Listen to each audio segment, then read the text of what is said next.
ଝାରସୁଗୁଡ଼ା ଜିଲ୍ଲା ପୁଲିସର ଫ୍ଲାଗସିପ୍ ଅପରାଧ ନିୟନ୍ତ୍ରଣ ଓ ନିରୀକ୍ଷଣ ଅଭିଯାନ ଅପରେସନ ନେତ୍ର ଅଧୀନରେ ଓରିଏଣ୍ଟ ଥାନା ପୁଲିସକୁ ସଫଳତା ମିଳିଛି।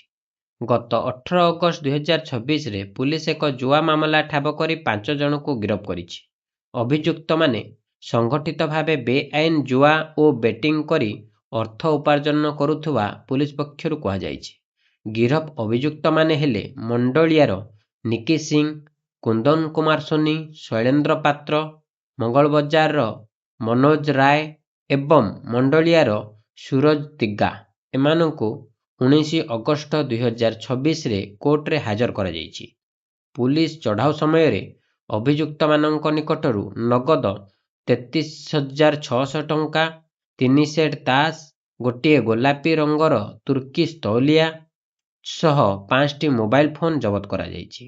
ଜବତ ମୋବାଇଲଗୁଡ଼ିକ ମଧ୍ୟରେ ଗୋଟିଏ ଭିଭୋ, ଗୋଟିଏ ସାମସଙ୍ଗ, ଗୋଟିଏ ଆଇଫୋନ, ଗୋଟିଏ ଓପୋ ରେନୋ ଏବଂ ଗୋଟିଏ ଓପୋ A79 5G ବୋଲି ଜଣାପଡ଼ିଛି। ସମସ୍ତ ଜବତ ସାମଗ୍ରୀ ସାକ୍ଷୀଙ୍କ ଉପସ୍ଥିତିରେ ନିୟମାନୁସାରେ ଜବତ କରାଯାଇଛି। ଏହି ଘଟଣାରେ ପୁଲିସ ତଦନ୍ତ ଜାରି ରଖିଛି।